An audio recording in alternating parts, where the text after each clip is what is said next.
I always dreamed of escaping the 9 to 5. Thought it was just a pipe dream, but here's how I'm doing it. But here's a few tips to help you if you really want to do it. Step number 1, identify what you know and your passion spot. What do I mean by that?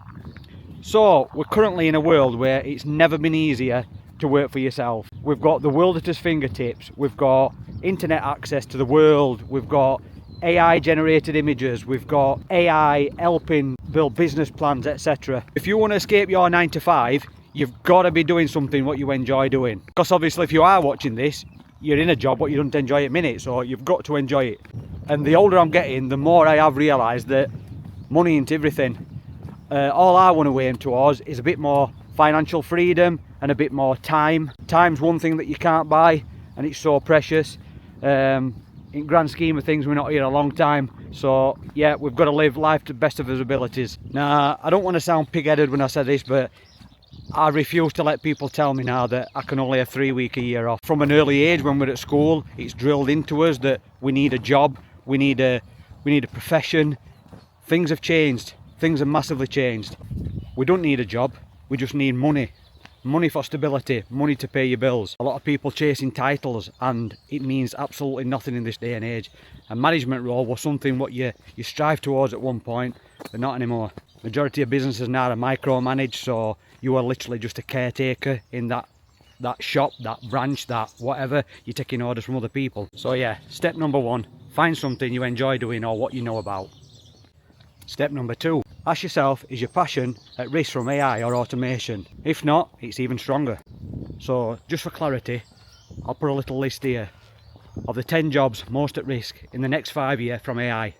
So currently we're in a world where everything's evolving really quickly, especially AI. So I've only been working with AI for the last 12 months or so, but it's advanced so much in that 12 months, it's quite scary. I think the main thing what I can give advice for, we've got to embrace it, don't be scared of it. It is coming, there's naught we can do about it. Some things it has created for me over the last few months has been absolutely astonishing, like Excel spreadsheets and things for me to run my business a little bit more easier. So yeah, please take note of this list. It's quite scary that what some things have predicted. I mean, Tesla are working on a robot currently. By 2030 apparently it's going to be a surgeon. So yeah, it seems a bit far-fetched, but where things are going at the minute, it's definitely doable. Step number 3, start small, test ideas, evenings or weekends, even just one sale or client. And to be quite honest, that's how I started. So I'd always had a passion for designing football kits and sportswear from an early age when I used to do it at school. So I got to that point where I needed to test things and needed to be happy. So I just started as a bit of a side hustle. I started doing some concept retro shirts for myself, retro football shirts for myself. And my manufacturer, I found, messaged me one day and said, look, you seem to be going a little bit quiet, is there anything I can help with? And I just said, look, it's just been an hobby. It's not something that I can do full time. So yeah, I think that's me calling a day on it. And he just replied back with, have you ever thought of making your own sportswear brand? So yeah, I replied, well I have, but what? I don't know how to start, I don't know what to do. And he just replied, think of a name. You know what, I did that. I was drawing my logo, I got different ideas of logos and stuff like that. And I think that actually seeing that coming to fruition, it changed everything. It changed my mindset. It was definitely something I wanted to do. So yeah, started as a side hustle. Started a Facebook group. I added all the people what I know are associated with grassroots football, because obviously I'd done that for years. Again, it's something I knew. And yeah, and after patiently, after probably about 3 weeks, I got my first inquiry. And you know what, Danny Deakin, thank you very much. You're the first person to trust me with your junior football club, and the rest is history. So yeah, test your ideas. One thing I can give you advice on, and I was pretty naive with this, and I don't want to sound negative when I say this, but I expected a lot more help from my friends and family sharing posts and things like that, and you just don't. So you've got to think outside the box. You've got to think, as a business person. It's same as when you're growing TikTok and YouTube and all social media. You want to direct the right traffic in, not just because of your friends or whatever. So sharing your video on YouTube with your mum, what's going to watch it for 10 seconds, etc. It's doing no good to your algorithm, it's doing no good to your audience, it's not growing your niche. So I'm just letting mine grow organically and just see what comes through. I've been vlogging now for around about 3 months and I think I'm on 66 subscribers. So yeah, hopefully that'll take off soon. But I'm here just doing these videos, giving people a little bit of advice and skills what I've learned over the last few years. And I will apologise for my thick Yorkshire accent. Step number 4, build a plan, save a financial buffer and grow your network. So I totally understand that people will not be in the same scenario as this, but I was lucky enough to be in a job, in my last job, to be earning bonus. So what I did with that, I learned that it was just a bonus, it was just an added on top of my wage what I lived on. So I managed to cash stack that and save that, and it came in so handy when I made my first leap. So as I mentioned previously in one of my videos, I bought a Ford Transit to make it into a camper van. So I just got a bit of escape from weekends and I could take kids away and my wife away and just have some good memories. And when I got that van home, because it were a few grand, I thought, let me just see if I can earn a little bit of money with this and see if I can make it pay for itself. And again, started a Facebook group, Man and Van Services, and it all seemed to escalate from there. So I started by moving sofas and beds and furniture for people, and it just got busier and busier. And then obviously probably after about 5 months, I decided to step down from my management role and go part-time to pursue this career. And that's what I did. So I was finishing at 1 o'clock and then I was starting doing deliveries and removals and stuff in afternoons, and that was going really well. But then I think just because at nature at job I was getting tired, and I'd escape one rat race to get into another rat race. I was fighting sales on people moving items for, I don't know how they could afford to do it, to be quite honest, but yeah, I refuse to drop into that category of cheap.